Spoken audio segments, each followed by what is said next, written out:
It's the Movie Toasty Show, here for you. Dennis and Adam joke about orgasms and sweet movie reviews. We talk about TV too, right? I think so. Yeah? Yeah. Yeah! Movie Toast.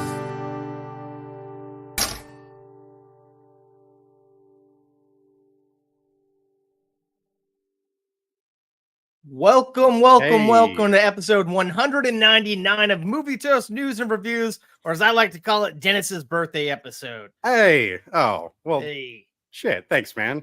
that's It's, about it. We got there nothing we else go. going on here. But Shut up happy about it. early birthday. Yeah, thanks, man. I appreciate that a lot. Yeah. Oh, I don't know why it didn't hit me till this week that it was landing right on the day is when the podcast drops. Oh, yeah. That's awesome. When the audio version is out in the world. Yeah. You're I'll going to be celebrating. watching Salacious Crumb Jabba the Hutt strip for you. Yeah. And then drinking some blue milk over at Scum and Villainy. That's right. Get a little Max Yeah. Rebo jamming in the corner. Ooh, Well, be good. hope so. Hell yeah. Oh man, I got a bone to pick with you, by the way, man. I just found out that I got free Peacock with my internet service. I didn't know. You never told me on the live channels they got a whole Shrek channel, just Shrek 24/7. What? I didn't know that. I don't often go to mind. the live section, but I always kind of forget it's there. Really, it is kind of fun to like do the old movie channel, kind of just let it run through from one flick to the next. But damn, dude, yeah, I'm sorry. I'm excited. I have almost all the Shreks on Blu-ray, but it never hurts to have a little extra content. There's something fun about the random drop of just whatever Shrek is on and just jumping in at that point, instead of going through the whole. And then I realized shebang. Almost Halloween. I haven't watched Scared Shrekless yet this year. I gotta get on that. Scared Shrekless. I don't think I'm familiar with NBC has holiday episodes with DreamWorks characters. Like there's Merry Madagascar, the Shrek the Halls. They get fun stuff going. That's great. That's fun. Is it all Mike Myers still? Oh yeah, the real cast. Sick. Oh damn. Oh, awesome. And yet this year I think we're getting the Bad Guys holiday special, but none of the actual cast, and that's going over to Netflix. And I'm like, why? Oh, weird. You guys are making a second movie right now. How hard is it to get the cast to come in and record a holiday special? I don't know. Huh. Especially when it's going to be jarring if the next movie is all the original cast again. Yeah. And it's like, even as a kid, you could always notice, when the voices changed a little, and like, yeah, I'm still going to watch it, but it's like that's like they did the Kung Fu Panda show. 2. And they changed the voice of Poe, and then they did a new Kung Fu Panda show with Jack Black, and I'm like, what? That's gonna fuck with kids a little. Huh? Oh, that's weird. Jack's like, yeah, I'll take that check. Well, it was during COVID essentially, so it's like, why not take that money? Why not? That's true. Yeah. Yeah. I say like COVID's not a thing anymore, but I don't know. Sorry. I'm delaying here. How's everything going, man? Going good.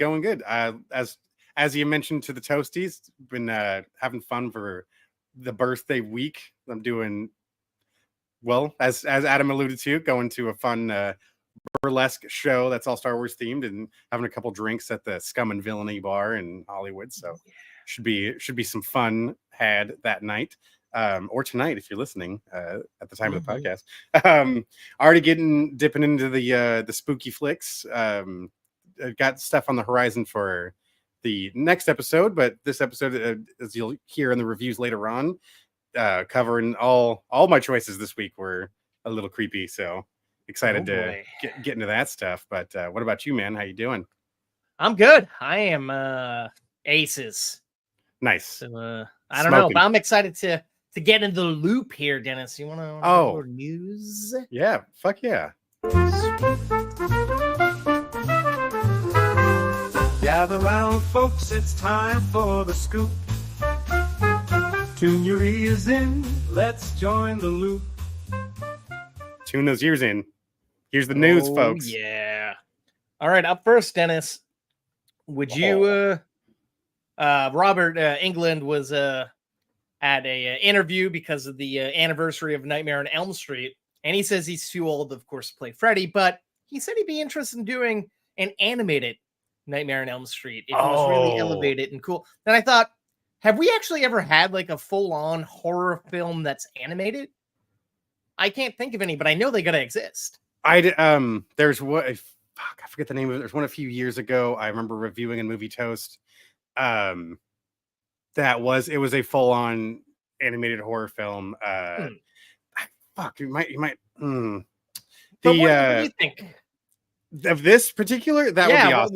Would you be down? Because I mean, this is the best way to really maximize on his ability to terrify you in your dreams. Now the nightmares can just be absolutely unrestricted by whatever concepts you think of. Like it will truly really get into some terrifying shit. I'm sure some people will gripe that it'll be less scary as an animated story, but I think you can do so much you could do with animation. Yes. Like you can get really creepy and dark. Yeah, get into the disturbing, the unsettling. That's really where I think horror in the animated sense can really shine. Right. I know there's that anime series was hitting Adult Swim. They're just started. Oh yeah, coming up soon. I really wanted to check that out. Uzima, God, I don't know what it's called, but yeah, it's black and white, right? Is that what you're talking about? Yes. Yeah, they showed a clip of that at Comic-Con, and I'm like, I can't wait for this. I think episode 2, is dropping tonight or last night, I think. So. Oh shit, nice. Yeah, I'll be able to pick that up on Max there then. Yeah. I'm looking forward to it. Yeah, so I mean, just to bring it back around, I think there's plenty of room for horror to exist hand in hand with animation, and Nightmare on Elm Street, Freddy Krueger would be awesome in something animated. I would look forward to checking that out. I'm with you. Speaking of animation, Dennis, there's now news that there's going to be a new Rugrats movie that's going to be a live action CG hybrid, and I don't know. Is it going to be like Baby's Day Out? I can't picture it. I'm intrigued and also afraid. It just kind of sounds like that creepy. It sounds like it already is going to be one of those creepy AI videos of just the unnatural movement. And I'm already just having these visions in my head of like, I don't know if that makes sense to me. I don't know. Yeah. And I guess it's co-written by an SNL guy, Mikey Day. I don't know him. I've heard the name. And it's being directed by the guy that directed the first Pitch Perfect movie. And I'm like, okay, none of that formula sounds right to me, but I don't know. I also can't get into the new Paramount Plus Rugrats. It just looks too weird to me. But if I was a kid, I guess maybe. All of them, anytime, like, I started rejecting anything Rugrats once they started doing like all grown up. What was that, 15 years ago? Or no, more than that, 20 years ago. God, easily. It's like you're taking away the part that really gave Rugrats its charm with all the whimsy and the imagination and stuff that they fully embraced in the show. When you're grounding it in reality, you're kind of undoing the point of coming to the show. Even the first movie, I remember enjoying the first movie a lot. That was great. And such an interesting way, have a special episode leading into finding out that the parents are pregnant from like a cruise ship, and then leading into, this is the baby shower, and oh shit, I don't want this baby around. Let's get rid of it. Right. Sorry, Dill. But hey, Chucky welcomed Kimmy when they went to Paris. Yes. And we found out that Bruce Willis is the voice of Spike the dog when they met the Wild Thornberrys. So the movies have done some interesting things. God, it's like, I remember seeing all of those in theaters too. That's the thing that I kind of miss. If you want to ground it in reality, do some of the old school stuff like they did back then. Give the little promo scratch and sniff stupid card thing. Do those types of fun sort of gags to kind of bring you back, especially if you're trying to really something in theaters, like really give you a reason. And I'm not talking about a fucking popcorn bucket, okay? I'm saying some other thing. There's so many cool. Imagine a Reptar popcorn bucket or something. Okay, I don't know. All right. Nope. You found that. That's what I always want. They always allude to the Reptar movies and Reptar on Ice and Reptar. I'm like, why don't we ever get like a Reptar like episode where we're watching Reptar? That I wouldn't want to see. There was an episode of the original series where they go to a drive-in. Grandpa takes them to the drive-in, and they're like, I know Grandpa rents it as well, right? Like Reptar versus like aliens and shit, right? something But like do they actually show a lot of it, or there's a good like because pictures of they the kids at like the they drive-in? showed a bunch of the movie as like it's being played, but then the kids are like imagining themselves in it, of course, But Hmm. I forget what what they're accomplished. I forget what the goal was, what the plot otherwise was, but Yeah, I know there's at least the one episode you do see a good amount of a Reptar movie, which is like it's fair kind enough. of terrifying. I mean, it's straight up just Godzilla as it stands, like it's like that's Yeah, a not but I something I love would expect a group of babies are babies to watch, but impressionable hey, with it. exactly Like, right. That's what? adds to the Why? charm. But okay. It was that generation. It's okay to like monsters, Goosebumps Mm-hmm. and all that stuff. Like normalize monsters, folks. It's As it should be. they're okay. They are okay. So switching up from babies to teens to now adults, they finally announced officially Anne Hathaway is going to be starring in The Princess Diaries 3. And Finally, it's going to be, yeah, we've been waiting for years for this one. been Going to be begging. directed by the director who did the movie last year that was a big hit called Joyride, about these girls that go like to Asia and a lot of comedy Oh, ensues. Really yeah, good yeah. film. Yeah, so that Okay. director is going to be doing this, and I don't know. We haven't found out if Julie Andrews is going to be in it. I would hope Oh so, my or God. maybe she dies. Chris Pine. I don't know if his character's coming back. I barely remember the second one. I did. know Yeah, people I are excited. might have seen it once. I know I've seen the first one a few times because that was a big deal when it came out. But Yeah. yeah, I don't know. Like Why so soon? what's I guess. I mean, all right. Like Anne Hathaway is extremely talented. I think Yeah. coming back to this sort of family friendly sort of fun, something that's more positive and not Right. that's Not why not not, gonna I fuck her suppose. daughter's boy band idol like in her last movie. Yeah. God, I wanted to like that movie so bad. Oh, yeah. Well, maybe Yeah. this is why turning back to this property isn't such a bad idea. Kind of But I don't know. restart We're that. talking about returning. They announced Yep. last week Daniel Day-Lewis is returning to the big screen, coming out of Yes. retirement, Yes, I did see starring that. in his son's feature film. Which I mean, I that's a great reason to come back, right? Like, Yeah. But I bring, honestly I don't know if I've watched any Daniel Day-Lewis films. Like I'm thinking all his classics, never seen. I right. can't put my finger on if I've seen a Daniel Day-Lewis movie, I've but I never know watched people love all of him. There Will Be Blood, and I know that it's like that's probably not great to admit on a movie review Hey, podcast, but it's all good. yeah, I mean it's cool. I like the idea of him just his name alone will bring enough clout to the Mm-hmm. title. Hopefully it's something entertaining. Maybe this will be the first Daniel Day-Lewis movie we review on Movie Yeah. Toasts when it lands. I did hear a funny story. I guess apparently during production, maybe they didn't have all of the permit clearances, Yep, I was but gonna mention that. Yep. oh shit, sorry, I didn't mean to step on your story Almost though. the picture. No, please, please, please, please.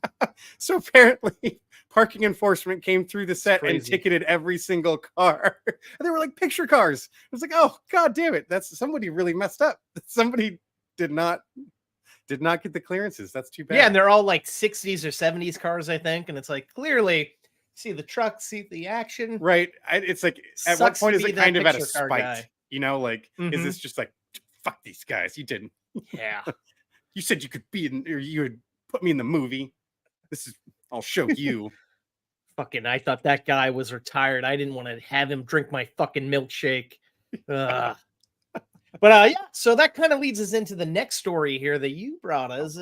Speaking of cars being ticketed, we got Oh. Johnny Wick is now Johnny Slick. That's right. Yes, Yeah. sir. Keanu Reeves making his specific. Let's get the division down.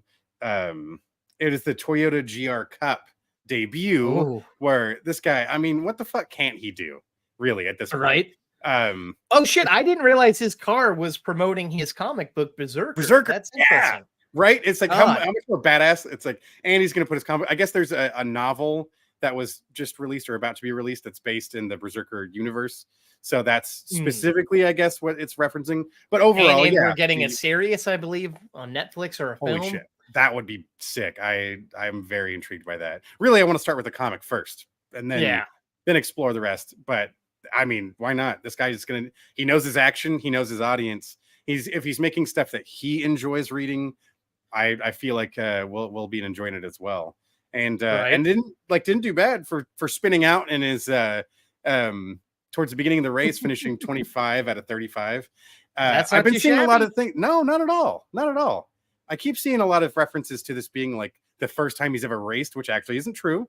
Apparently, in 2009, he won the celebrity, the Long Beach Grand Prix celebrity race. He got first place, and so he's no stranger to driving cars, not just on front of the camera, but real race cars for his own fun. And this isn't a new trend either, just because this is there is a pedigree, I would say, to. But I think to actually use it also in conjunction to promote your work, kind of interesting. I know, but like your actual physical, something you fully believe in, and it's like a banner for free. Get different people. Maybe these race fans don't know about it now. They're like, oh, I want to check out whatever this Berserker is. Yeah, right. It's like, why are there no vowels? And it's the crossover coming back. The people who may not be quite as interested in racing, or they're at least familiar with Keanu Reeves, maybe you start watching a few races. They're really cool. I mean, it is fun to watch. I'll take your word for it. I tried. I can't get into it, but I guess if you're there, I don't know. Yeah. He's now, I feel like he's 100% joined the ranks of like James Garner, Steve McQueen. Not only are they actually like talented performers, but they're actually talented drivers too. Hell yeah. That's how it should be. Speaking of talent, Dennis, you see that Paul Schrader is looking for an assistant, and it's kind of the posting that's gotten the internet by storm. His honesty. So I don't know where he posted it, but I've seen it come across a few places. He wrote, "I am in need of an assistant. This is an entry level job. In less polite terms, it's a shit and ice cream job. There will be days where you'll be willing to pay me. There will be menial task. I hope to be in pre-production in December, shooting late January. At that point, work would be on set and on demand 24/7. The job would commence on acceptance. It may involve travel. Applicants should have college education and knowledge of film history. Applicants should live in greater New York City area. Computer skills essential. If you can lug film cans, remember those. You're strong enough." And then he put out his production company's email address. I never really seen something so brutally honest about how shitty the job is, but I mean, the guy's a legendary filmmaker. And the people who've taken these jobs in the past, that is what your life turns into. Like, that's just what happens. The people I think of the knowledge you'll soak up. Yeah, that's definitely, I kind of have to commend that. There's going to be someone hungry enough. At least you're going to get paid to be that close to, true filmmaking, in the sense that these are things that are going to be seen. These are things that you're going to gain experience in, that sort of that field that you really can't get anywhere else. Especially when it's a whole industry that's just fucking made of who you know. You can't really get much better than if you landed that and you can stick with it. I don't know. It shows character and grit. Exactly. And I think there's that's also a comment on just what people think of jobs like those. The idea that, like, in your mind, almost the inverse of like, how could someone ask for so much? Like, this is I can totally see the argument for the other side, but it's like, no, maybe you just don't want it bad enough. Then don't knock the job if you're not willing to do it. Then that's just something you're not willing to do. Like, it's that simple. Which is fine. Yeah, exactly. But if you're willing to do what it takes, he's being honest. This is it's gonna be a shit show, but you're gonna have some fun along the way, hopefully. You're definitely gonna learn something, that's for sure. It'll be an experience, but damn, that'd be a rough one. Oh yeah, you're gonna be able to give up your life for a couple of months, but pros and cons, I guess. At least, yeah. Then if it works out, you'd probably be giving up even more. Yeah. But hey. A couple years of that, you're gonna see some shit, man. Fuck yeah. Have some stories. Speaking of seeing some shit, let's see what the Toasties feel about some poll action, perhaps. Do it.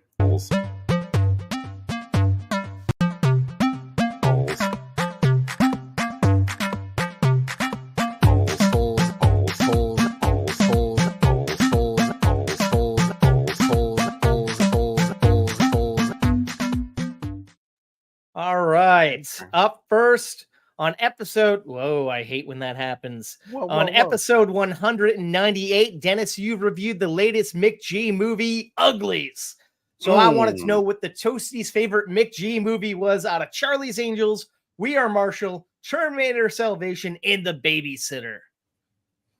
Interesting. Okay, I have my guess of what the Toasties would think, but I don't. It probably wouldn't be my vote. I also haven't seen The Babysitter, so that's honestly out of my takes. I love The Babysitter. It's like a cheesy grindhouse style franchise that doesn't take itself seriously. It's gory. It's irreverent. Sure. Ah, man, this is the time to get in on the holiday season. Oh, there you go. Yeah, now, that's true.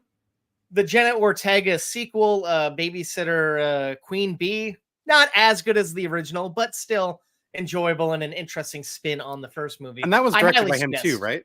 Yeah. Nice. I believe so. I'm saying like I know. Fuck me. I mean, out of excluding Babysitter for myself, I mean, I would have to give my nod to Terminator Salvation. I loved that peek into that alternate. Now that they've fucked with the timeline so many times, you're really starting to see the beginning of that war. Yeah, and we're actually in the shit seeing the war. Yeah. God, I remember being so excited seeing it over in Northridge at the Pacific Fashion Center. But I think I fell asleep watching it. I gotta rewatch it. I feel bad. I always shit on the movie, and it's sad because when I was interning at his production company, there were posters and DVDs everywhere, and I'm like, why are you promoting a shitty movie? But I'm like, bite your lip. That's funny. It's funny. I actually distinctly remember because I believe you saw it with a couple of our other classmates. And when you guys came back into the parking lot at the dorms, one of our classmates got out immediately, just started spilling the plot, all of these details, and said the end of the. I'm just like, dude, I wanted to see that. Why is that the first thing you start to? I'm like, thanks, man. Thanks for first of all ruining a couple of surprises that were supposed to be kind of cool Easter eggs, and then immediately just saying what the end of the movie is. I wouldn't be shocked if I was that asshole. Nope. Man. No. Okay. I know who it is, but I'm not going to say their name. So. My guess would be we'll talk off mic. Anywho, your guess here is your vote would be Terminator Salvation. I like some Terminator, but I have a feeling the Toasties are Babysitters Club with you.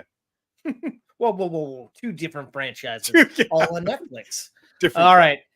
So they had 17% for the ladies who are badass, known as Charlie's Angels. All right. I really dug it. Where else are you going to get a movie with these three ladies and Matt LeBlanc and Tom Green and Bill Murray? What a franchise. That's true. And then replaced Bill Murray with Bernie Mac in the sequel. Fun little spin. That's true. Oh, God, yeah. 17% for We Are Marshall. Not going to lie. I don't like sports. I don't like sports movies. Never seen it. Looks a little cheesy. I remember seeing it, and it's it wasn't one that stood out as strong as Remember the Titans. That was the that was the go-to football movie for me. Fair enough. Yeah. All right. Moment of truth coming down to the nitty-gritty. 17% for The Babysitter. What? Yeah. Oh, yes. Dang. 49% for Terminator Salvation. Dang. Oh, cool. All right. Yeah. That's funny. I think going back to watch it now, it's still pretty solid. I mean, I have fun watching it, about as much fun as watching Terminator Genesis. You can't don't think too hard about it. Thing. Yeah, these are in the world, but different. Exactly. Especially when you start fucking with timelines and all this stuff, it's you could always go. It's the classic comic book. Nope, we're just gonna retcon everything. Here's the new story. But in that world, it makes sense because we've seen multiple Terminator with different goals and whatnot. Yeah, but exactly. If I serve correct, isn't this where the infamous Kristen Bale rant came from? Yes, freak out on it was set? filming. Oh. Yeah, they were filming this movie when that happened. What a shit show. Yeah, right. I'm like, at least you got a solid idea of what kind of guy he was. It's well, I get Batman it though. It's went to his head. Right, exactly. It's he gets so into his roles. I think you got to remember sometimes everyone else is working too. You're getting in their way, they're getting in your way. It's a give take. It sucks. It kind of But don't be a diva. And it's there's huge, enormous film sets, but at the same time, it's like you're all a pretty tight knit group when you're trying to film something. So like, calm the fuck down. Yeah, exactly. You think his sidekick here, Sam Worthington's pulling that shit on the Avatar set? I doubt it. Oh, I my don't think God. so. Just wheeling And- around there, yelling at people. As Jake Sully. You can walk. man. Get out. You just walk. Oh boy. I don't walk until we film the last scene. On episode 198, I reviewed the new Transformers movie, Transformers 1. So I wanted to know which children's toy turned into a film franchise the Toasties like the most. And I say franchise loosely. Film. Interesting. Yeah. Out of Barbie, My Little Pony, Transformers, and Lego. I know there's a whole plethora, cornucopia I could have chose from, but I'm like, I don't know. I feel like these all have their own little niches. These are solid choice. Yeah. I mean, I guess, yeah. I mean, including especially a lot of these are going to be like straight to video sort of releases and stuff. But even still, they all have their own very rich like followings and worlds that they've created. I mean, the Barbie movie still, it smokes most of the rest of any of these properties. I would almost lean that direction. That was still such a fantastic film. I haven't seen enough Lego stuff, although there might be a review later I'm excited to hear about that will go that direction. But yeah, I'm guessing Toasties are leaning I almost would say Transformers. Yeah, I don't know why. It's a toughie. Let's find out. All right. 7% for Barbie. What the fuck is that? The #1 movie of last year, and people are like, fuck that shit, man. Maybe is it a technicality? Brony. Do you think they're trying to like maybe. It's like because they don't want to acknowledge the other like all the straight to video animated stuff, which technically is a Barbie movies. Swan Lake, Barbie, I don't fucking know. I'm sure there's All right, you caught me. I have the whole Barbie anthology on Blu-ray, DVD, and VHS. Maybe one laser disc here or there. You just yank the green screen down, and it's just this it's ornate display. All behind me. Yeah, it's like a hardcore. 13% for My Little Pony. I thought there was going to be an outpouring of this because I know there's a huge fan base of that. I don't know. Luckily, I get that though. Like I didn't think My Little Pony would be at the bottom for sure. Like it's like you said, it's way too big a fan base. The lore is insane. Of like, there's some of the most powerful beings in the universe or some shit. Like they can go. I've seen stupid arguments on Reddit of like they could go like toe to toe with Goku or some crazy shit like that. And like, I'll take your word for it. I'm not gonna sit through all the these people probably don't know the real fucking like 80s My Little Pony. We're their fucking ponies. They're not magical fucking beings. Right. Yeah. I don't know. But fair enough. Okay. But hardcore. Hey, hell yeah, 13% for them. That leaves a 20% for the Lego movie. Oh. There we go. Yeah, which makes sense. I really enjoyed the first one. The second one I thought was a huge letdown, even though one of my favorites, John LaJoie, provided the music for it, and there was a Garfunkel and Oates. It had everything I should have loved the movie, but I loved the Lego Batman movie. Man, that shit was fantastic. Did not like ninjutsu. That one I might have to go back and try. I still got to do the Batman movie. I've tried to watch the Lego movie. I think 3 times now. I fall asleep. Every single time. That's your Sonic. I guess so. It really is. You're right. It is my Sonic. Oh man, but no, I highly suggest checking out Lego Batman. Watched it a couple of months ago. Sarah doesn't really care about Batman, but she loved it, man. Will Arnett just brings this craziness, and oh man, it's great. And he's got a great voice. Yeah, it just works well for that. 100%. And that leaves 60% for Shia LaBeouf. Josh Duhamel, fucking Anthony Anderson, Mark Wahlberg, and whoever the fuck else is in these Transformers movies. Megan Fox a couple times before for she had enough of that shit. Before Rose Hunt.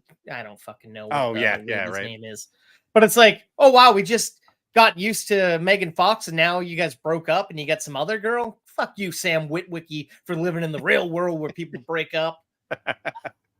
That's not how you keep a franchise together. Yeah.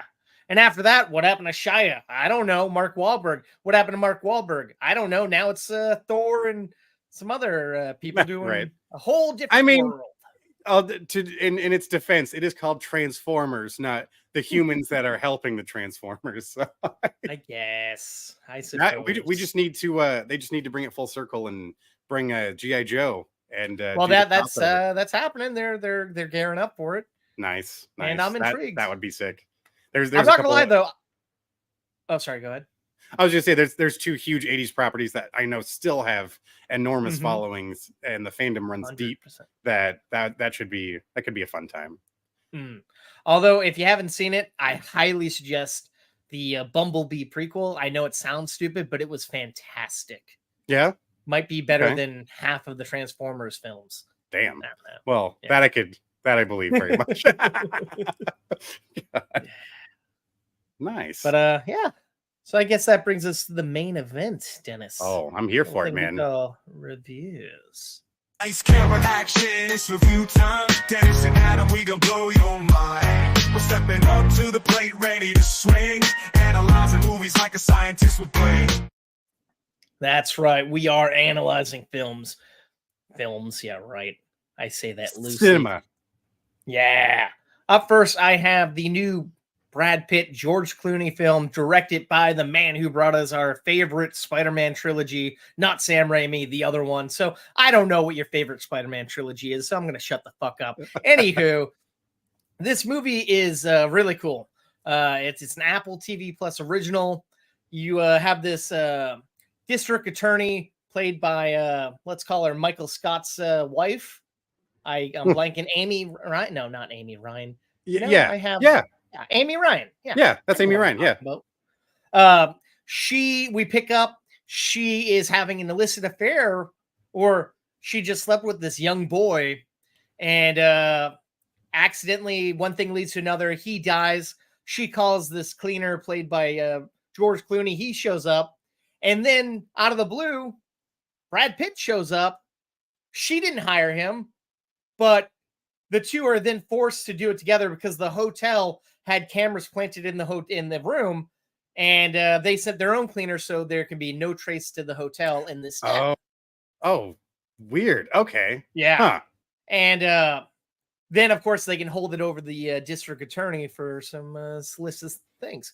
But for sure, as they're getting ready to dispose of the body, turns out the guy isn't really dead. And he runs away, and they got to go find him to find out what the fuck happened, because as they were cleaning the room, they stumbled upon a backpack with a bunch of bricks of cocaine, and they know they got to get it back to whomever, or else they're going to be able to trace that boy and the DA to that hotel, and everyone involved is going to get fucking obliterated if they don't get this stuff back to the right place. So they got to get the kid, they got to get the info, they got to work together. They're at odds with one another. They both think they're the best. They're the cock of the walk, man. No one can do what they do better than them. And they both say it, but they're more alike than they think. And what I really like about this is they're not playing these badass action guys. They're playing men of a certain age. They have arthritis. They got back problems. They got knee problems. They got to use reading glasses to fucking read. But they're still cool and badass doing what they need to do. And you can just tell these guys were having a blast working together. It was funny. It was action-packed. It was sleek. It was stylish. There's some sexy cinematography here. It takes place in New York of the winter. There's like snow just coming down, filling the frame. It looks so cinematic. I'm pissed that I didn't go see it on the big screen. Oh, man. Wolves, I really had a good time. It's available over on Apple TV Plus and in some select theaters. I'm going to give 3 slices of the toast. And Apple already loved this. Before it came out, they announced they're going to do a sequel. And I'm like, man, I hate when people do that, but I fucking can't wait. Nice. Oh, that's awesome. Cool. And the way they end it, oh my God, man. I can't wait to see how they get out of this situation. It's one of those kind of cliffhanger endings. That's awesome. Especially with those two. You know, that that kind of story and then just get their banter back and forth, I can imagine is just absolutely on point. So that's awesome. I'm excited to check this one out too. Oh, dude, please. You solidified that for me. It sucks. It came out in theaters before it hit Apple TV Plus, and we get the screeners for Apple, but they waited till like a couple of days before it came out on Plus to put it up. And I'm like, I wanted it so much sooner. Oh, man. Yeah. Once it came out, I'm like, I'm checking this out. I didn't even pull out my phone to fuck around like I normally do when I watch a movie at home. I was just glued to it, man. It was fantastic. Awesome. Yeah. Awesome. You got something following up on a review from a couple of episodes ago. A third in a... Oh, and I actually reviewed the first one a few months ago on a Movie Crumb, and you did the second one a couple of weeks ago. Yeah, where you're continuing. Yep. Yeah. Keeping the quadrilogy alive, or wherever, whatever they want to call it now. All right. I'm talking Alien 3. So this is picking up immediately after the events of Aliens. They believe they had escaped the colony planet where they had murdered the xenomorph mother, the queen, and were gonna scuttle the ship. It was like they didn't even scuttle the ship yet. That hadn't even. Sorry, now I'm jumping into this movie. Everything's hunky dory, right? That's essentially the setup or that's the end of the second one. The intro to the third one is really interesting in that you're getting these little glimpses of while they're in their hibernation sleep for travel.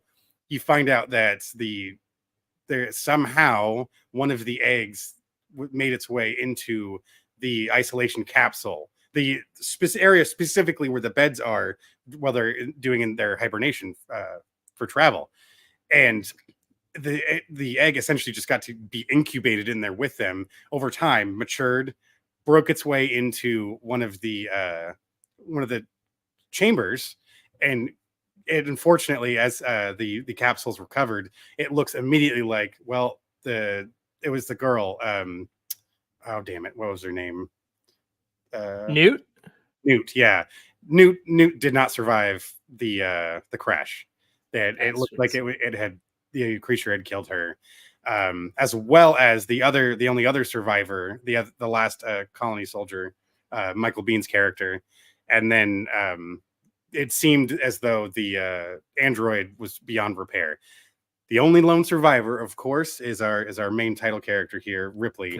And they remove her from this capsule. These people who witnessed the impact of it. So what's interesting about the setup for this one, doesn't seem to be any deliberate intervention this time as to where she landed. There wasn't guided by Weyland-Yutani. This is a penal colony planet that is more or less not functioning anymore.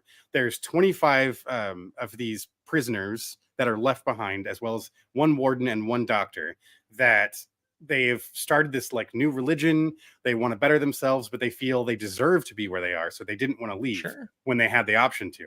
So they've got their own little all male society going on where they just keeping things barely running. Essentially, they get supply drops every few months, and they just kind of make do with what they got. It's kind of fun though. You get Charles Dance, Targaryen. Oh yeah, Game of Thrones from Game of Thrones. He's in there right away.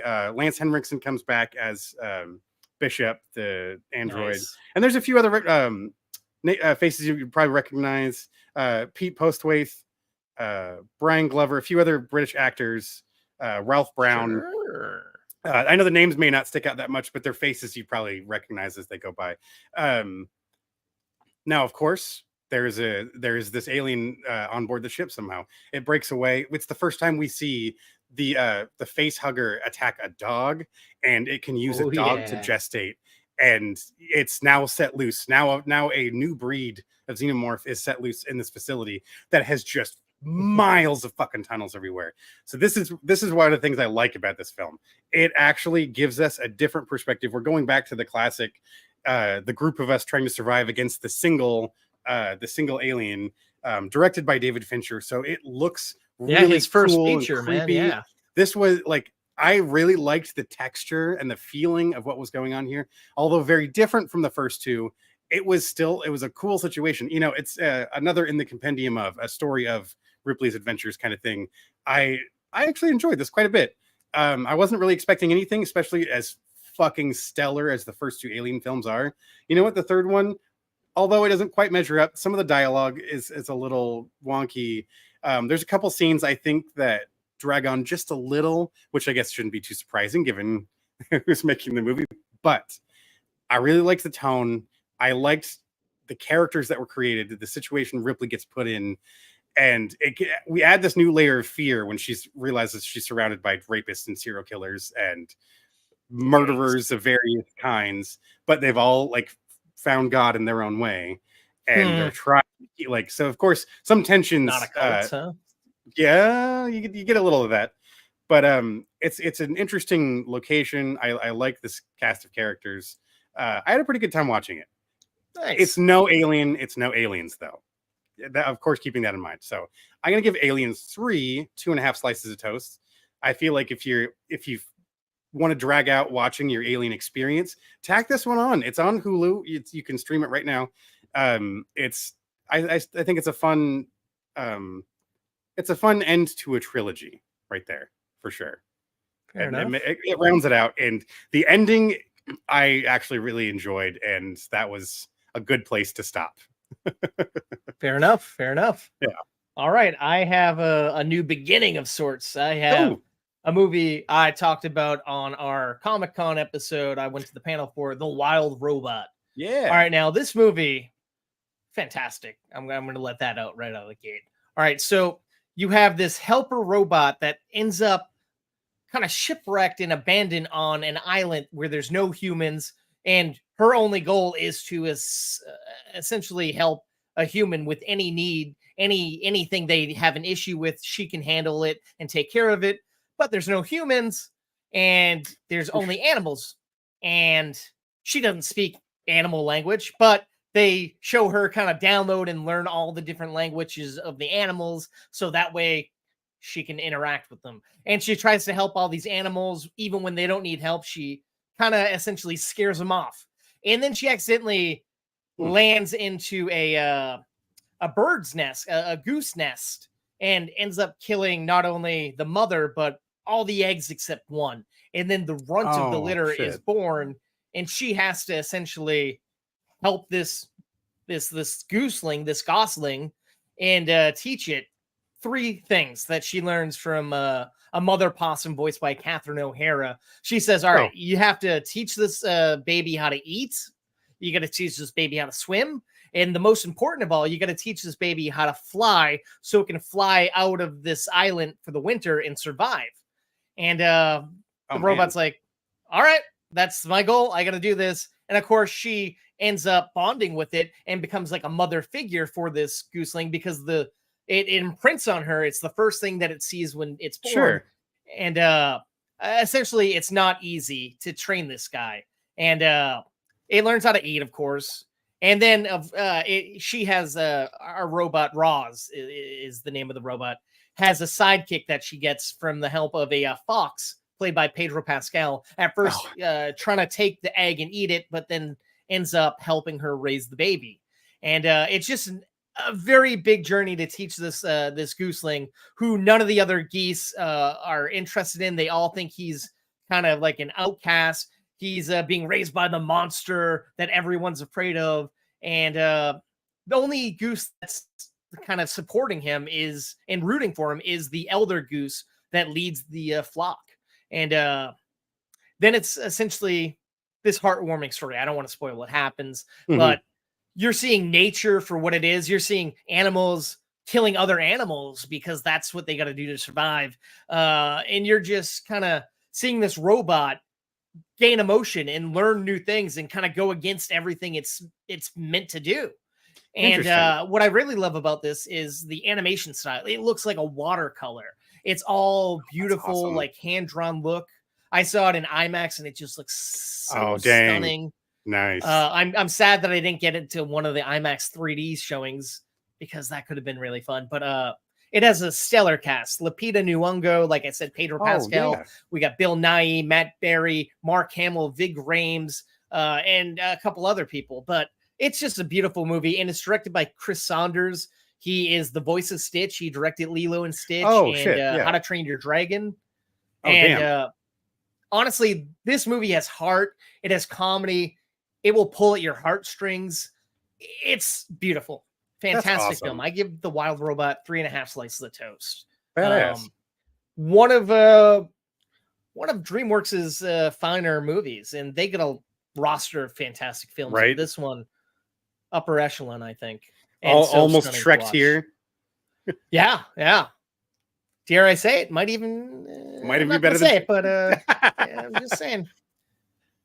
Speaking of things that are hard to compare, Dennis, you have a follow-up to your last review. That I do. That I do. We're getting into Alien Resurrection. This is the 1997 sequel, and an additional, because, you know, of course, if you're already familiar with Alien 3, where the hell did this come from then? So it's, you kind of, all right, the opening to this is funky, and you get, we're obviously, this is some sort of laboratory working on some sort of alien sort of experimentation. And then you start to piece together, like, oh, this is a human as well that they're like manufacturing. And then it turns out it's a Ripley clone. We open up on this like, it's a fully grown adult woman that she kind of has the mind of a child, but all of the mental capacity of that Ripley had and some of her memories. So it's like she's kind of starting to learn, has to learn a few things again, like how to carry on conversation and stuff like that. Like, that doesn't all come immediately to her. It has to be built up a little bit. And not all of her personality is there either. This is all like, it's Sigourney Weaver, but playing all basically a different person with the same name. Interesting. She's got a tattoo on her hand. You realize that she's like the 8th version they've attempted of this. The laboratory she's in, this isn't Weyland-Yutani anymore. In fact, they went out of business. This is a branch of the military. This is a military research ship and the far depths of space that they're kind of snuck off and doing their own little experimentation without like the watchful eye of the rest of the government back on Earth. And we get this ragtag team of space pirates that are running this. They got a gig. They are boarding the ship, and we've got Ron Perlman, Winona Ryder, Gary Dourdan, Michael Wincott. There's a handful of character actors and stuff. There's a few appearances from other people you'd recognize, like Raymond Cruz, which a lot of people would know from Breaking Bad. It's a very funky, forced, like, look at my unique, everyone's got to have their flavor, and they just beat you over the face with this, like, Ron Perlman's kind of a dick, and I'm always kind of like, it's, and Gary Dourdan is the, like, he's slick with his, like, trick pistols, and everyone's got, like, a shtick. And it's very, like, it feels very over the top to me, to the point to where the first time this, like, space pirate gang crossed paths with Sigourney Weaver, the Ripley clone, she's, like, shooting free throws like she's a fucking pro NBA player. And she's beating the shit out of Ron Perlman. And it's this very, like, oh, okay, this is different. Come to find out, yes, of course, they're experimenting on aliens. And there's a scientist who's got this fucked up relationship with... There's a stupid scene of an alien pushing its face up against the glass, and the scientist starts, like, kissing it. And it's this, we've so distorted what this world should feel and look like to me. This is the first one, honestly, that the look of the film, although, yes, it's like 200 years after Alien 3, it looks wrong. Like, it's not far enough in the future anymore. One of the classic things I really like about the first 2 Alien films is that the sets, the costume design, everything about it is kind of timeless in this, like, retro futuristic sort of look at what the future world could be. This one is doing 1997 really hard, and it's super edgy, gritty. You're trying to have too much of these, like, like, the lighting is funky. I didn't like how this one was shot. I didn't like the dialogue. This one was really rough to get through. I can see why there was a decent hiatus after this film was released. And yes, let's just take it back to the games, the comics, the other media. Man, this was a bad movie. There's things about it I wanted to try to like, but so many of the plots, even as we get to the end, some of the conflict is just so all over the place. And, like, there were so many simple solutions to, okay, just turn and shoot the guy in the face. Problems, like movie's over. There were so many points in this movie where the solution was staring you in the face that easily.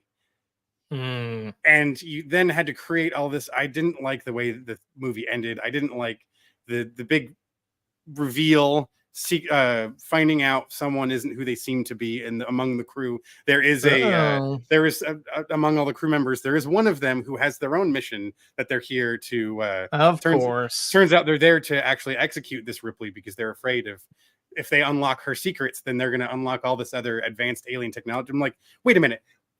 So they create her to be okay.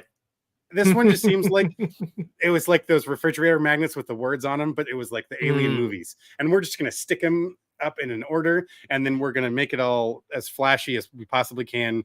This was rough. I honestly think they were better off ending it after the third one. We do not need this movie to exist at all. This one's also available on Hulu.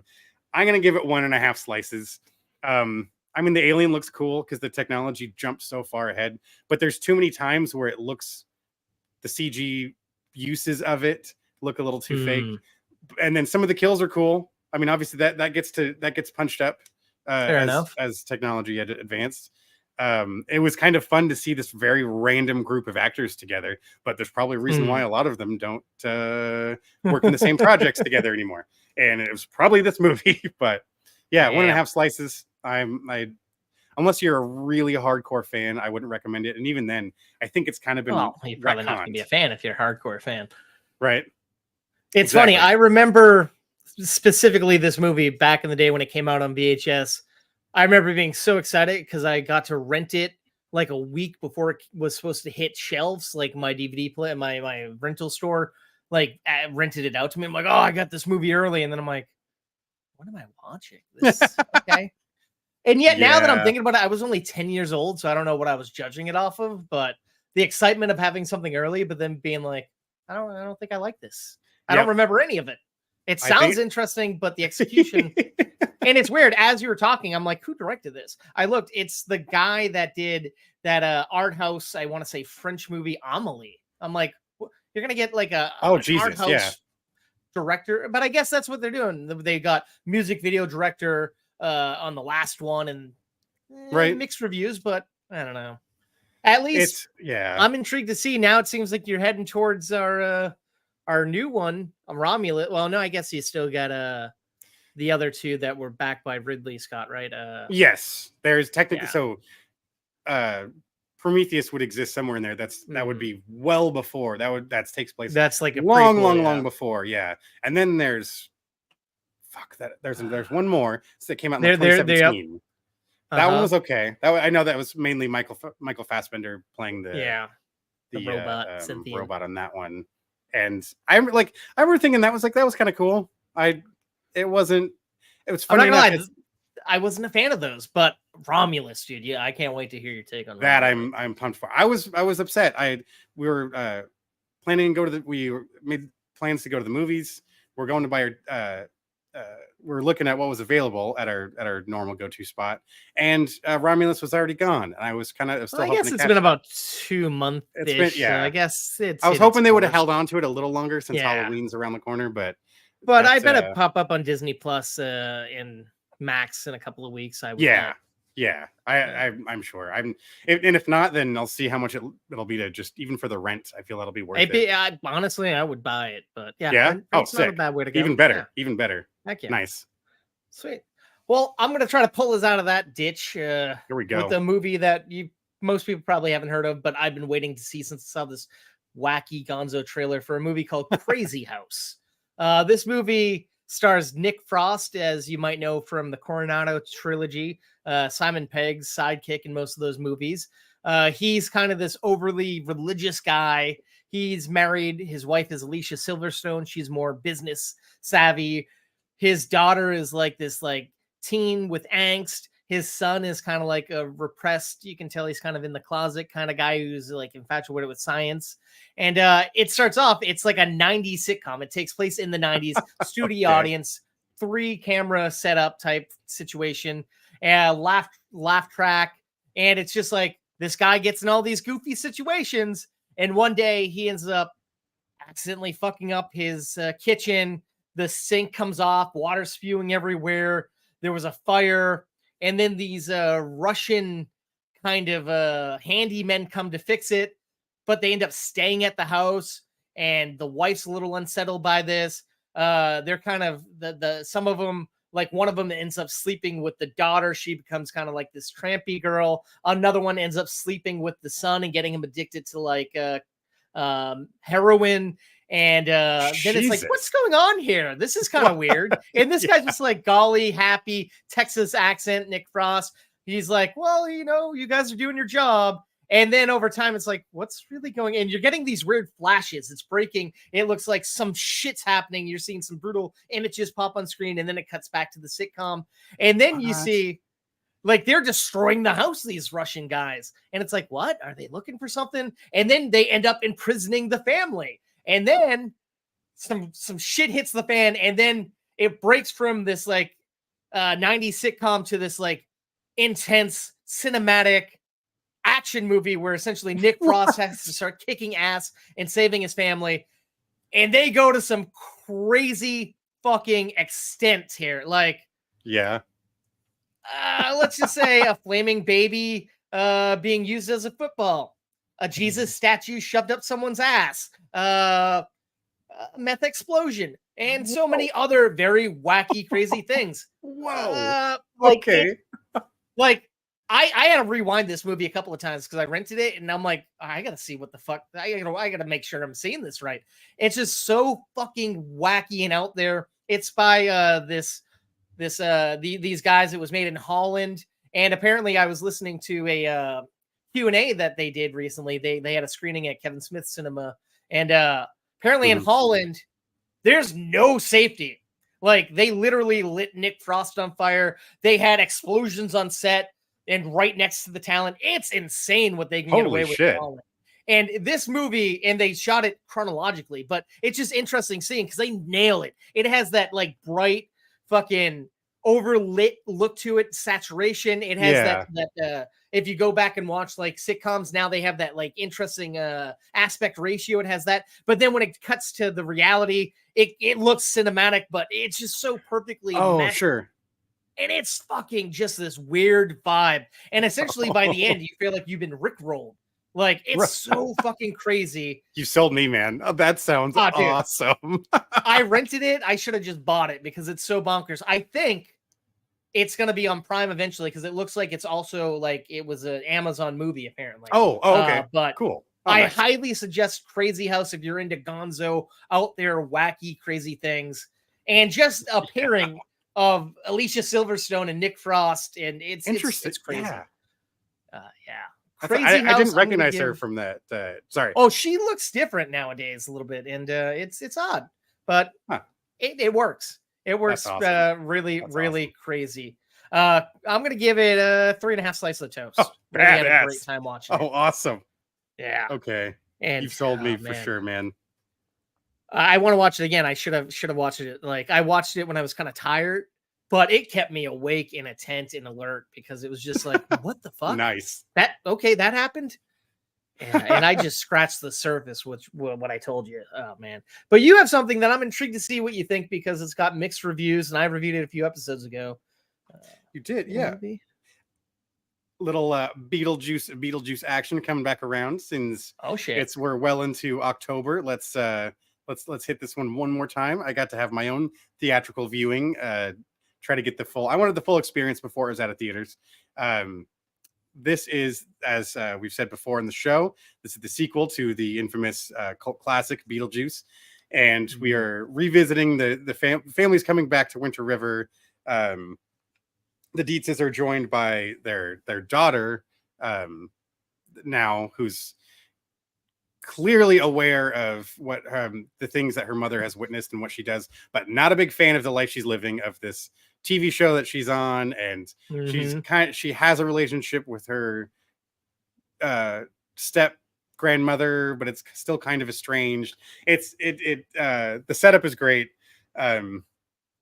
As I said before, the casting is absolutely phenomenal in this film. Everyone's performing like top notch. It's the cinematography is absolutely on point. I loved the look, just like the first one. It's just looks it's whimsy and spooky, and it's silly, a little raunchy, a little over the top, but in the best possible way. Mhm. Val and I kept saying how this is probably one of the best roles Justin Theroux I feel like has ever had, because it's that there's just something about him that's kind of, I don't, he's Like, just, he's like a weird puppy dog, but also like an asshole, and you want to like him, but you want to hate him, and you don't know how you feel about him. He plays this douchebag just so well, and I loved that. It's like this role was clearly made for him. I'm with you on Willem Dafoe's character of this like Dirty Harry style performer that just could never break out of the role, and he did such a good job. Although I felt a little underutilized. He's kind of a gimmick that gets tossed around once in a while, but that's kind of what a lot of the movie is. Really, there is plot there for sure, but it's not very thick, like there isn't much depth to it. But then again, going back rewatching the first one as I did recently, neither did the first one very much. You kind of, by the time you get introduced to the world, there is the main plot of getting the Dietzes kicked out of the house, yes, but I feel we don't really have much of that interaction other than not really wanting. It's like these plot points get built up and they all kind of have simple solutions, more or less, and we see where they're going to go, but it's not this. That's not the point of watching this movie. The point of watching this movie is going on the journey. It's getting enveloped into this magical world, and it's still a fun place to visit. I freaked out when I saw freaking Danny DeVito in that scene. Dude, yeah, That I'm like, oh, great. fuck yeah, just throwing back the amount of drain time cleaner on screen.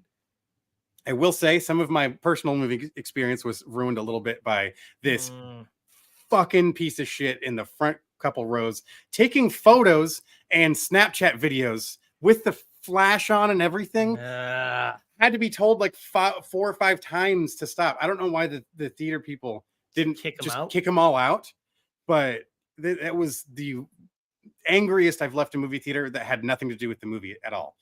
But trying to separate those things, it looked gorgeous. Like which are you going to expect any less from this caliber of filmmaking? It's right. Tim Burton, he still knows what he's doing. These guys still got it. Michael Keaton, I mean, of course, he's still incredible. He's still on it. It's a great watch. It's coming to streaming very shortly. In fact, Wouldn't be shocked. Yeah, it's in the next couple of weeks. I know the goal, I think, probably was to before Halloween. Yes, from what I was reading, they were aiming for it to hit streaming before Halloween, which I think that it's going to be interesting. I think it'll still be in theaters too, so you still have that option to go back and enjoy it on the big screen, or if it's easier at home to do it. I know, especially with families with little kids and stuff, it might be a little creepy for the really little ones. So you got to get your movie viewing in when you can, and this is a great time. Beetlejuice, Thank Beetlejuice. God. Yeah. Oh, great. I've heard so many people like shit on this movie. I thought I was the only one who actually enjoyed it. So I'm happy to hear that I didn't let you down. Oh, no. It's like the only thing that really stuck out to me was like the song in the church, I think, stretched out a little too long. Yeah, but it was kind of a fun scene. But yeah, it was long. The visuals looked awesome. And then like it was like this buildup is like, okay, let's I know where we're gonna land with this thing. And but that's really my only complaint, like it's now question for you. Yeah. I thought something cool was going to happen. This is a spoiler, but not a spoiler because we won't say exactly what happened. But there's a scene where Jenna Ortega goes to this boy's house, and we never see the parents. We always see like their heads are turned or whatever. I kind of was expecting it to be Alec Baldwin and what's her face, Gina Davis. I don't know why. I was really hoping. I'm like, that'd be a fun little thing. And then I'm like, because they were just talking about they found a loophole and they got out, but nobody's seen them in a while. I'm like, maybe this is them. And I'm like, oh no, it's much darker and twisted. Oh yeah. Really see, that's what's funny is although I didn't suspect exactly how it happened. The fact that we walked past and you didn't see their faces, I'm like, okay, that's right. I think I know what we're about to the bomb we're about to drop, but the real twist obviously was what came much later. But no, that could be interesting. Maybe that's what happens with this potential third project of a third chapter in this if we go full Beetlejuice. Now they've said they're not Okay. doing it, but it's like, come on. I don't know. They said for a while. I mean, no, they didn't. They were going to do Beetlejuice Goes Hawaiian right away, and that fizzled. But yeah, who knows? Yeah, you're setting it up with the title for sure. Exactly. I could see that happening, but I think they got to mix it up a little bit more this time. I liked being in the netherworld, the underworld a lot more.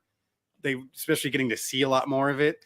The Soul Train, that was funny. I had to have this big dance number and everything. Like they made it really fun. And I had a fun time watching. And then what about the way they killed off Mr. Dietz? The way that they didn't show him, but he was still represented. I love that. That was a great workaround of not including a single inkling of that actor, which for the right absolute reasons.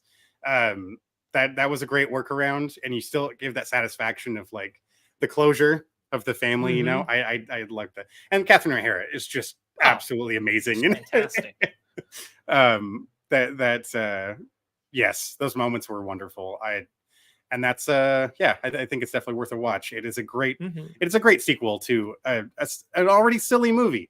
You know, and that's all it was meant to be. I think some folks are just getting a little too overly critical and have probably built up too much of their fandom of the first film in their heads. There's still so many practical effects in this one. I love that they still attempted a lot of things in camera instead of making everything CG. Even when they did do it, they still tried to make it look like stop motion, like the sandworm. I appreciated the effort to continue that. Yes. And I loved that the style of everything, just from wardrobe to sets, top to bottom, front to back, all of that just looked and sounded like time hasn't passed at all. Yes. Yep. I agree. That was it's a solid flick. How many slices? Oh, 3.5. Shit. Yeah. Nice. So I'm right there with cut you off multiple times. Oh no. I thought I said it, but yeah. No, you were teeing up and I kept interrupting. Sorry. Because I was like, I want to know what he thought. Yeah, absolutely. No, I'm right there with you. I will also give it 3.5 slices. It's not bad. Screw the haters. Heck yeah. Well, I got something that honestly I didn't think I'd really care for, but I had to check it out. The Pharrell Williams documentary, Piece by Piece. All right, so this is interesting. It's essentially a tell-all recreation of essentially Pharrell's whole life, childhood to modern day, interviews, reenactments, interviews with people he's worked with, the way he's changed the game a bit, but all told in the format of a Lego set. Everyone's Legos, everything's Lego. It's super animated. It's visually pleasing. So I didn't know. Like, apparently he has been working on music his entire life. Since he was a child, he was infatuated. He met his creative partner, Chad Hugo, when he was in school. They would make beats. They literally would hound this producer that opened up a studio in their neck of the woods to get a job, and he would do whatever it took. He went into big cities to like get his beats in front of people, and even when he was turned away, he would just keep working at it. When people wanted to give up and said it's not going to happen, he said, no, I'm going to make it happen. I don't care if I gotta just put my time and effort in. And it worked. One beat led to another. He went to all these different genres he never expected to go to. And really deep down the whole time, he wanted to be a singer himself. He wanted to be an artist. But he was paying the bills and having a great time making background beats and music and just kind of jumping on other people's tracks. And then they even show once he got the chance to like be the lead artist, maybe he wasn't ready for it, and he can admit that. And that's what I really like about this movie, besides the animation style, the fact that they didn't shy away from the fuck ups, the mistakes, his downward spin, even after all these big, bad, beautiful things happened. And he bared it all. And they had like fantastic use of Legos. Like when he would just describe things, you'd see these animations happening all on screen. And just like, it's great. Like at one point, someone was like smoking a blunt and coughing, and they're like, oh, I'm eating a French fry and I choked on it. And another point in time, Snoop Dogg is being interviewed and he's smoking, of course. And they show like them spraying like movie air or movie fog just to represent weed and whatnot. And like they bleep out all the swears in an interesting way. It was just so unique and so interesting. And I didn't really know much about Pharrell, to be honest, and I didn't know he was around and had so much of an influence on the industry. And I really love this. It was done by the documentarian Morgan Neville. He did the Amy Winehouse documentary, 20 Feet from Stardom. Yeah. He did the Mr. Rogers, Won't You Be My Neighbor documentary. So he's really found this great niche, and like just changing it up with this Lego style was really unique. And what I loved, even before the movie started, there was a Lego recreation shot by shot for the Wicket Part 1 that they did. I'm like, holy shit, they really went above and beyond to make this kind of immersive. And the whole movie was musically driven. There were original beats and songs throughout the whole thing, and all his music was sampled, but it was just so like really like you couldn't help but really want to enjoy the music and the vibe. And I saw it in Dolby, so the speakers, it was phenomenal. Nice. Hear all that coming in your ears. I really enjoyed it, and I didn't think I would. I'm gonna give Piece by Piece 3.5 slices of toast. Badass. I was so curious about this one because I'm like, that's such a unique way of telling that story, and especially when it's someone whose career is based around music, you're gonna have so much opportunity to be really creative with this sort of medium. That's really awesome. I'm glad you enjoyed it. I was intrigued by it, and I was curious how that would land. And man, I'm definitely gonna be checking this one out. That's heck yeah! It comes out this Friday. Definitely worth seeing. It's no regrets there. And I got one that one more movie that comes out. I want to say in 2 weeks. The infamous creepy horse head carousel movie everyone talked about a couple of months back. We Live in Time, or as I like to call it, the MCU fan fiction where Black Widow's sister is fucking Peter Parker from that other timeline. I didn't know anything about this movie besides they were in it. And by them, I mean, of course, Andrew Garfield and Florence Pugh. And it's weird because Florence Pugh kind of looks different in this movie. I'm like, oh shit, that's all right. But she's given they're all giving fantastic performances.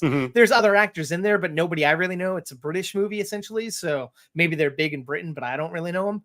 But it's interesting because this is all the whole relationship of this couple. And we're jumping from time to time. I guess that's why it's called We Live in Time. So we meet them, and Florence Pugh's character is diagnosed with a fatal disease, and she's going to die. And she wants to just kind of live her best life and enjoy the time she has left. And then we're cutting back to when they met. There was this really funny meet cute, and that act kind of plays like a rom-com. Of course, you had the drama before, and then you cut to her being pregnant and then them raising a kid, and just cutting back and forth throughout. And it's like, you're learning so much about this couple. You're rooting for them. And you're seeing the trials and tribulations. It's shot nice and like very cinematic. And it's like, these guys are giving fantastic performances. It's a beautiful movie, really. We Live in Time. Okay. Dang. I'm going to give it, 3 slices of toast. Okay. Yeah. And it's like some some characters make choices you might not agree with, but you're rooting for them. And it's interesting just watching this love story like just unfold. And it's like, oh shit, you don't want this person to die, but you're like, yeah, you want them to be happy. You want them, I don't know. It's interesting. Well, it's like, it's funny when you started saying it's like, oh, is this like is it just going to be like a British Walk to Remember? But no. It's got a lot more going on. No, for sure. And it's crazy. Like there's like genuinely funny things. Like and then there's really like dramatic things, and it's like taken with this very fine cadence. They're walking a nice little line, and it's an hour and 44 minutes, so it's not too long, but you're getting a lot in that time period. Yeah. Well, nice. Sounds lovely. I think that's it was quite a delight. Oh heck yeah, 100%. Nice. Especially with those two, you know, you're gonna get killer performance too. I wouldn't assume any less from them. When they get hot and steamy, man, there's some sexy scenes in there. And then it's funny. I've been seeing an article. Apparently, there's a sex scene where they didn't hear the director call cut, so it was getting intense. The DP had to look away, didn't even want to look at the camera when it was happening. It's like, that's what you're in store for. Nice. Yeah. So that's gonna do it for this episode's reviews, I believe. Yep, that's. I mean, it's a good amount of toast. We got a lot of I think slicing in so. for you. I hope you folks either confirm something you were hoping about a movie you hadn't seen yet, or maybe you may or may not agree with what we had to say about the flick. But at the end of the day, there's a lot of good movie talk in here, and maybe you can fill us in on what you think of Oh yeah, some of this stuff. There's a couple of places you can. Oh, there are plenty of places, but if you want to leave the review, that's right. Apple Podcasts is our best place, but wherever you get your podcast. But we'll be able to definitely see it on Apple Podcasts. But yeah, let us know what you like, what you dislike. But I think what you're alluding to, Dennis, is if you want to get in contact with us, follow us, see more things. Yes, there's a lot more accounts. Yeah, there's a lot more great movie content. Adam does a lot of movie crumbs. There's a lot more reviews to be had. More than just here on the stream or on the podcast. But like, there's so much this episode I wanted to talk about. There's a lot that I've seen and have varying effects on, but I'm like, yeah, I'm gonna zero in with these 5 movies, but so many other things. If there's something you want to see that's out now, whether it's a big movie or a small movie, most likely we'll have a review for it. You gotta follow at @movie_toast on our Facebook, X, Instagram, Threads, TikTok, YouTube, wherever, pretty much. Some trailer reaction videos, different things, polls, of course. If you want to be a part of our polls section, absolutely, that's where you find it. Every Saturday we put up a poll, and it runs for a week. We want to hear what you have to say about us. Yeah, I don't know. Anything else for these fine listeners and viewers that you think we should fill in on? I think that about does it for this episode. 199 to 200 right around the corner. That's right. Next episode. Just wait, folks. See what we have in store for you. We don't even know yet. It's gonna be that fun. Guess what? We're gonna talk about movies. What? Here's a hint. It'll be movie related. Son of a bitch. Spoiler. Well, that's a spoil. Yeah. Way to ruin the surprise for him. Oh no. Bastards. I was hoping this one was going to be about classical paintings. I don't know. What's the opposite of what we're doing? It could be. I mean, talked about the watercolor look of Wild Robot. It's true. This is true, actually. So there was a little painting. A lot of influence of H.R. Gier's work in the Alien films, and he was even credited in the last couple. So, and then the visual art design of Beetlejuice Beetlejuice. Yes, very true. You never know, some gems.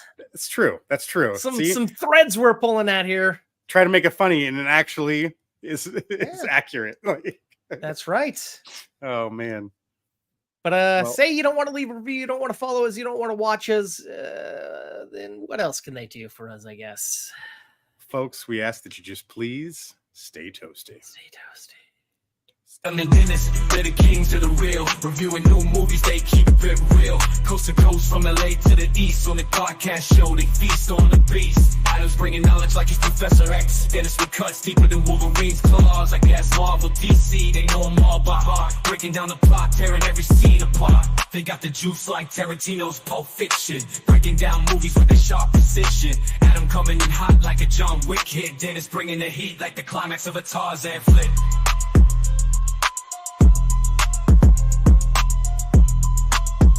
I think one of these times we're gonna review a Tarzan movie. I want to have a bottle of juice, like just out of frame, and I'll just pick it up, throw it back when we hit that line. That'd be good. Nice visual. That's right, folks. If you don't know, if you're listening to us, you can head over to our YouTube and watch us live when we're doing this, or you can play us at any time at your leisure, folks. At movie_toast on YouTube. Speaking of watching, Dennis, I haven't talked to you yet because it's been a couple weeks.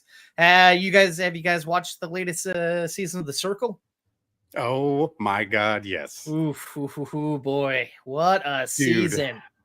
Can we talk about the ending, or is that it's maybe not say Toast. Who wins? We can allude to it. We can dance around it. How about this? I am so fucking glad the person I hated the most didn't win. I got so nervous because as it came down to those finals. Oh my God! And it's like, how did that person keep being an influencer. The other person who kept being an influencer, I was rooting for. I'm like, yeah, me too. I like this It game. was hilarious. This person's playing a good game. And then there's like the other catfish. I was like, all right, you're hanging in there. I'm like, good for you for like sticking with your guns, especially taking that hard turn in tactics and just like, fuck it. I'm just gonna throw now it a game that wasn't working very well for said person then was a strong game. I mean, people knew said person had suspicions was a catfish. So there's a lot of catfishes, but it's my God, that's not the name of the game though, right? Like it doesn't matter. That's what I always think is so funny is they get so hung up on whether or not they're a catfish. It's like, really, who cares? Yeah. You just gotta survive, you know, like that's the thing, what like it's about. With when the blockings happen, now every time they're like, that's right, I'm real. And it's like, that's not a part of the fucking game. Nobody cares, man. We just fucking talk. It's got to be a producer thing that they keep telling, like try to keep keying up their suspicions and stuff. But no, there was I think this season was a lot better than the previous one. I was a little, but yet again, they kind of compressed the finale. I missed when they had more time to like meet each other, when they had the separate like you're in the fucking winner's circle kind of thing. And even Michelle wasn't there. It's just like voiceover. It's like, it's the second season in a row where she's not there hosting it, and I think she does a good job. She does a good job of like moderating the conversation. Although it was fun watching some of the people be like, oh shit, you are a catfish and this and that. It's like, oh fuck, wow. Oh sure, yeah. But that's what I liked when she was there of like, okay, now which one of you yeah, exactly. Like, you know, you guys back at the bar. Yeah, all right. How many of you were right, or how many of you can admit that you never would have guessed? You know, now that we're all here. But the fact that nobody suspected one of those people, and they just were blown their minds when they found out. It's like, oh, that's fantastic. Like when I first saw said person, I'm like, there's no way in hell this is gonna work. Everyone's gonna call this person out, right? Nah, maybe not. It's really funny.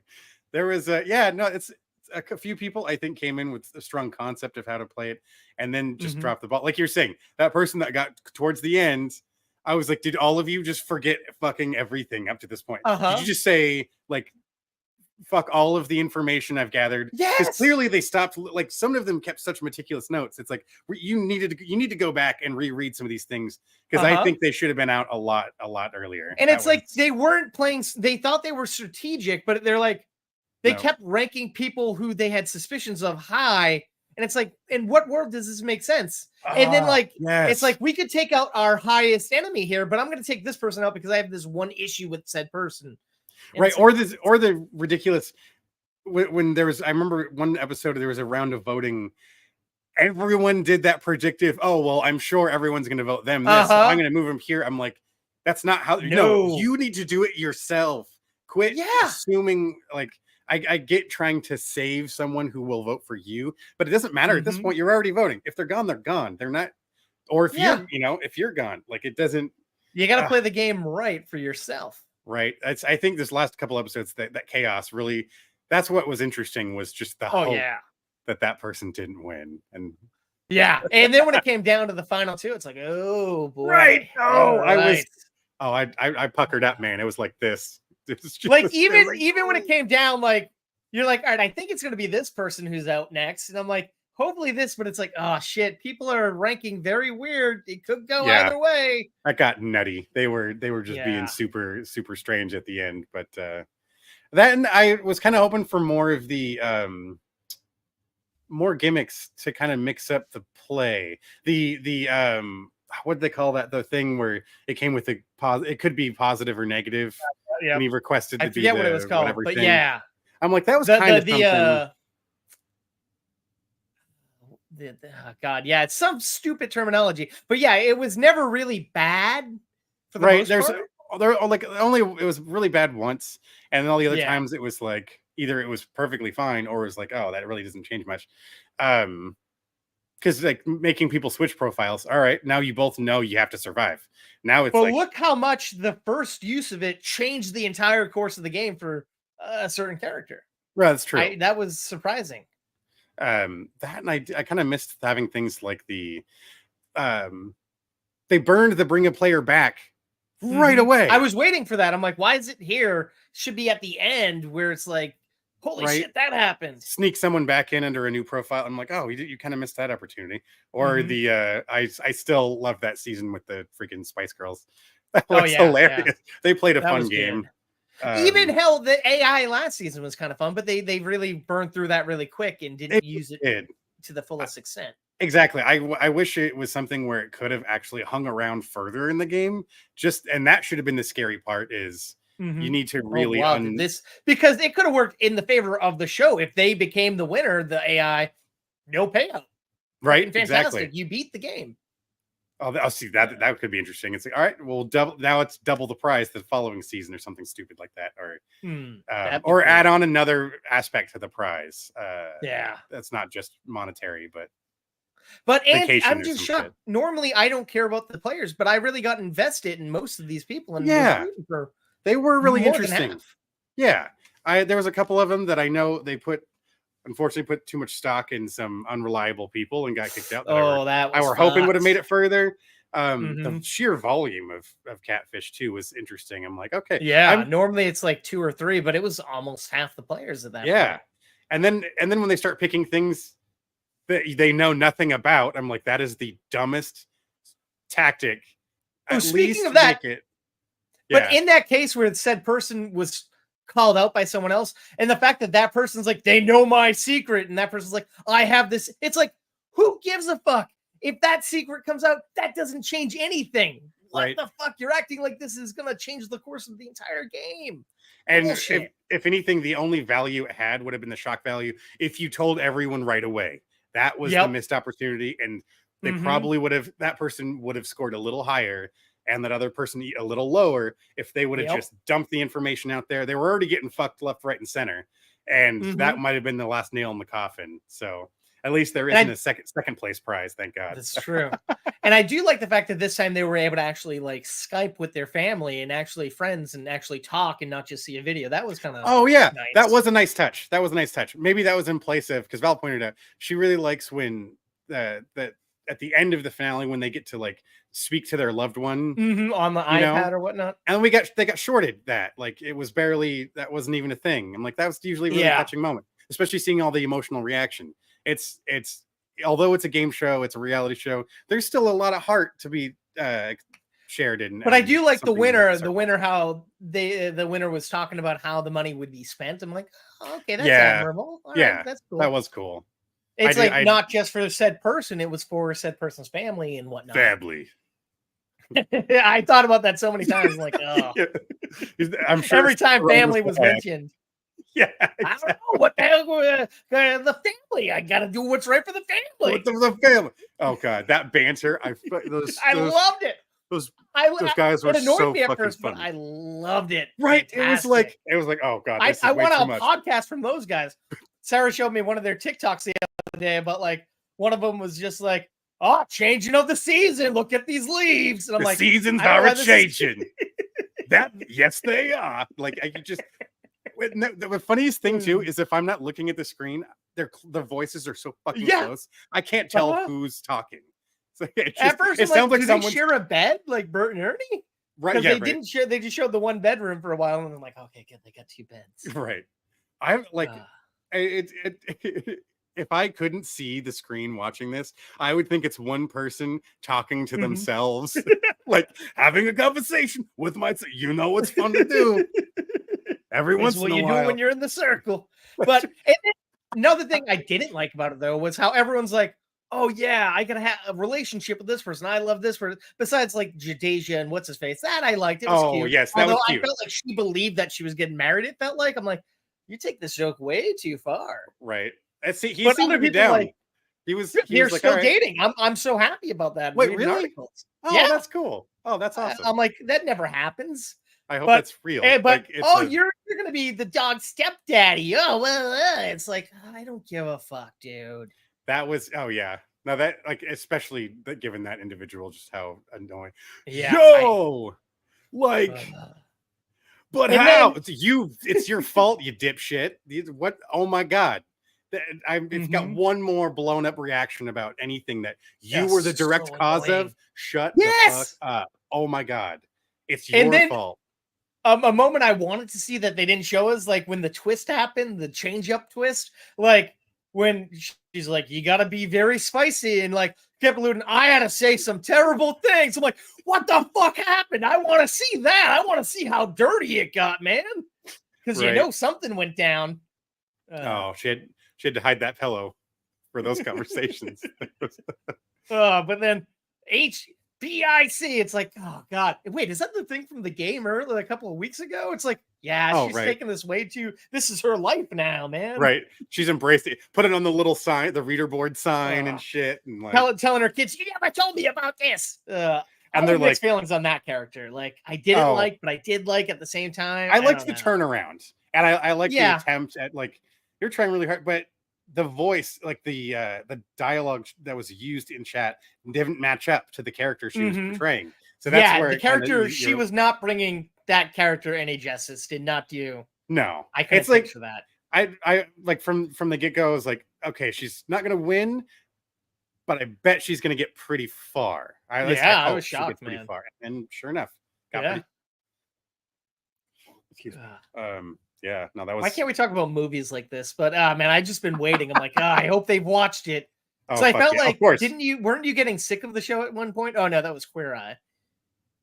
It changed tone so much. I like we really liked the first season, and then never finished the second season, and it stayed in the dust. The last one, which I wanted to finish, but never happened. But yeah, no, now they just brought back the Love Is Blind show that got me into all these bullshit because Jordan Rhodes worked on. I'm like, I want to see what this show is, and then it got me in the spider web of all these bullshit reality shows. And isn't there? I haven't watched it yet. Circle people on that one or coming back around for that or something? No, maybe at one point, like there is like Too Hot to Handle in The Perfect Match. Oh, they bring all maybe I'm probably mixing up ads for all that. But there may have been one character might have. There's some crossover here and there from things, but but Netflix it's bad. Reality shows. And what we're getting another season in a couple of months or something, or like right? Didn't we just have the AI one like at the beginning of the year? I thought. Yeah. Or was that like? Rapid fire turnaround. I'm thinking like if they're able to, so if they're shooting these out in like 2 weeks, then you're probably banging out. If you could bang out like 3 seasons in a couple of months. And with that, and you could have it on different floors. You could shoot it simultaneously. It's like that'd be true. Yeah, if you had enough producers. Back. And I will say, I did like the personal touches. Everyone had very distinguishably different apartments this season, opposed to just all that sterile bullshit look. I like that. Oh yeah, there was one bedroom I really hated because whatever stupid design choice of leaving the fucking paint chips on the paint sample strips. You know, you see at the stores. What's his fuck had them? They were like pinned on the wall next to the lamp. So like it's next to his head every time they get that shot of he's sitting on the bed looking at the TV shot. It's just right there, and it just pissed me off. I'm like, that's not a clever design choice. Maybe it is to some people. I thought it looked tacky as hell. It's funny, I didn't pick up on that problem. Oh yeah, I couldn't. Now if I went back, that's all I could see. I bet. Yeah. No, usually I feel like that would be a fun art gig is making all those rooms, all those apartments. Fuck yeah. Wild stuff. Wow. I did not think we'd go on like this, but I love it. I don't know if this should be in the episode or if it should be its own little thing somewhere, but wow. There's so much more we could talk about too. God damn it. Normally we're like, let's wrap this up, but it's like, what else is there, man, in this show? You're right. As soon as you start going to the circle, I'm like, oh fuck, you're right. We didn't get to unpack that one yet. That's a good call. That was a good call. I love it. No, thank you for introducing me to this horribly addictive. Did you ever watch the Brazilian one? I haven't watched any of the other ones. No. Okay. No. Yeah, the only one I've left to see is the French one, which I was kind of wish they would have continued those. The Brazil maybe hilarious. They're just in production or whatnot or post. You never know. Or other places, just anywhere. It's funny. Changing the language doesn't change human behavior that much, you know. Like it's there may be slightly different cultural references, but people are people. We're still going to be the same folks, and I think that's a cool thing to take away from shows like that is stripping away that initial identity and forcing you to interact through that medium. It just kind of like shows human nature is still what it is. So right, the good and the bad. hell yeah, that's for sure.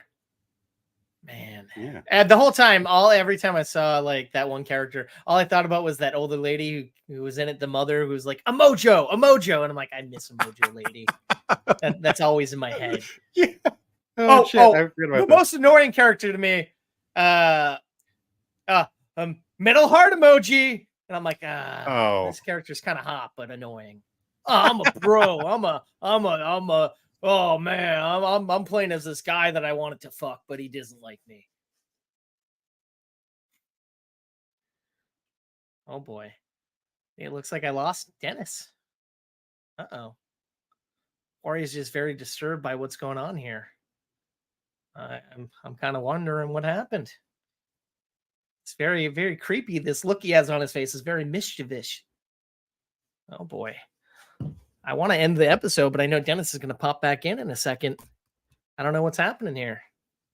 But yeah, please check out all the movie reviews over on YouTube. They're fun stuff. Hopefully we'll get some more. Like I said, we got trailer reactions. Just got back into that game. People seem to like them. I don't know why. They're kind of boring and easy to do. Oh, all right. Dennis is officially gone. So I'll thank you for watching and listening. Until next time, episode 200 coming in two weeks or so. Thank you, and please stay toasty.